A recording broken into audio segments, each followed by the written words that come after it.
Assalamualaikum warahmatullahi wabarakatuh. Jumpa lagi dengan Jobs. Kali ini kita akan bahas tentang materi analis transaksi keuangan hari pertama ya, yang part kedua. Jadi part kedua ini adalah latihan soal yang kedua, seri 2 gitu ya. Yang pertama udah ada, coba kamu cek di channelnya Jobs gitu di find atau di search tentang analis transaksi keuangan hari pertama. Gitu ya. Makanya jangan lupa untuk subscribe, nyalakan loncengnya, dan juga share jika materi ini bermanfaat. Oke, nggak usah lama-lama, kita langsung ke kisi-kisinya. Kisi-kisinya itu ada lumayan banyak ya, tapi kurang lebih tentang pencucian uang, kriminalisasi dan tipologi TPPU, eh, tentang pengenalan standar internasional AKU PPT, Financial Action Task. Terus untuk kemauan khususnya ada pencegahan pemberantasan, pengenalan penggunaan jasa dan pihak pelapor, sampai pemahaman tentang analisis.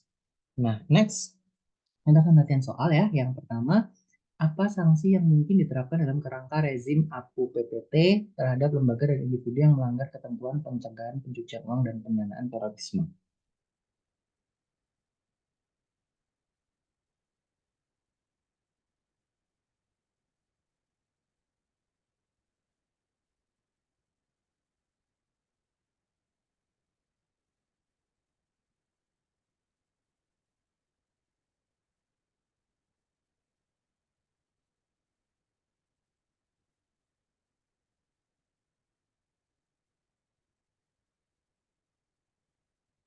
Oke, benar ya. Jawabannya adalah sanksi finansial. Jadi, kalau seperti denda dan pembentukan aset ya, salah satu instrumen yang dapat diterapkan untuk memberikan hukuman atau mendorong kepatuhan terhadap ketentuan APU PPT itu sanksi finansial. Begitu.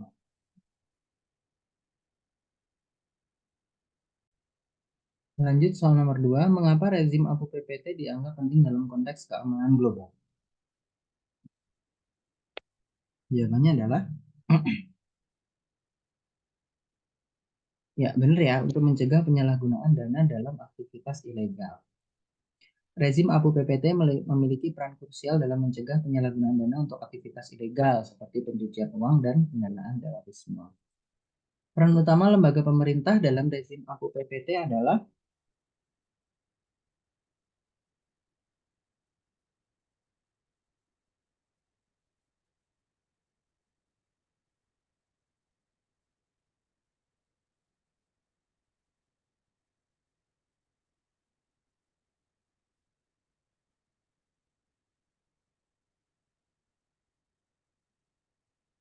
benar ya, mengawasi dan menegakkan kebijakan APU PPT.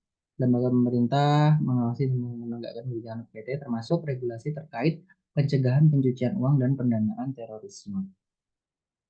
Next, apa yang dimaksud dengan rezim anti pencucian uang dan pencegahan pendanaan terorisme atau APU PPT?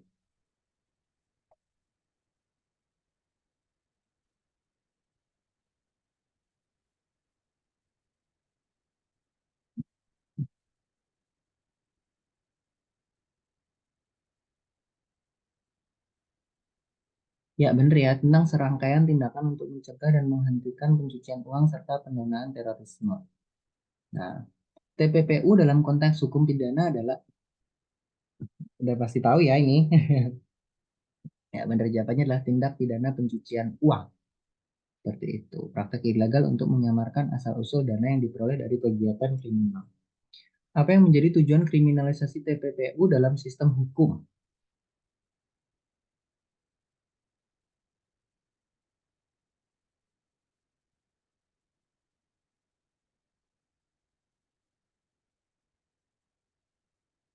Ya, tentang meningkatkan transparansi keuangan ya.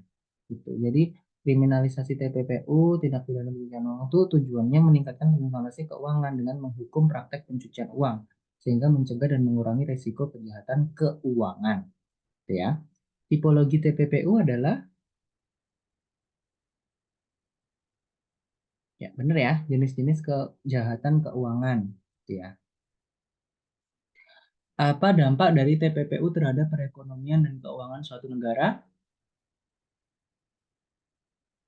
Jelas ya, merusak integritas dan stabilisasi keuangan orang, uang negara dilarikan gitu kan. Jelas ya, seperti itu. Karena ini menciptakan dengan di mana dana ilegal dapat disamarkan dan digunakan tanpa terdeteksi. Mengapa penting bagi suatu negara untuk memiliki peraturan hukum terkait kriminalisasi TPPU?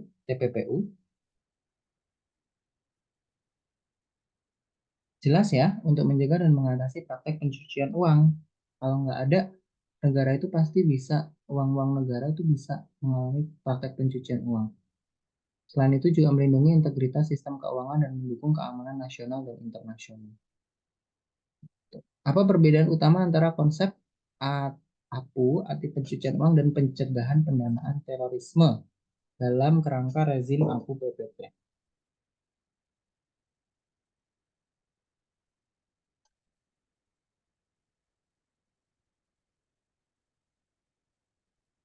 Bagi kamu yang butuh belajar banyak, maksudnya belajar lagi, kamu bisa pause dan screenshot ya untuk baca sampai bawah pilihannya. Jawabannya adalah perbedaan anti pencucian uang dan pendanaan terorisme itu kalau APU ya jelas menghentikan sumber pendanaan ilegal. Kalau PPT, pencegahan pendanaan terorisme itu menitik beratkan pada pencegahan dan deteksi dana yang digunakan untuk kegiatan terorisme. Seperti itu. Jadi kalau APU itu ya itu untuk mengurangi pencucian uang kan. Jadi sumber pendanaan ilegal itu bisa dikurangi. Kalau PPT itu eh, melihat gitu aliran dananya itu kemana dan tujuannya itu kemana. Apakah untuk terorisme atau bukan. Seperti itu. Nah, soalnya memang sedikit tapi semoga bermanfaat ya buat kamu yang sedang nonton. Amin job doain semoga sukses. Dan juga kalau mau latihan soal lebih banyak lagi bisa join nih Tryout Nasional SKB CPNS. Khusus buat kamu yang sedang nonton ini dapat diskon 75% dari 200.000 jadi 50.000 di tanggal-tanggal ini tahun 2023. Sekian dari Minjob, semoga bermanfaat. Jangan lupa buat subscribe dan juga share ya jika bermanfaat. Terima kasih, selamat dan sukses.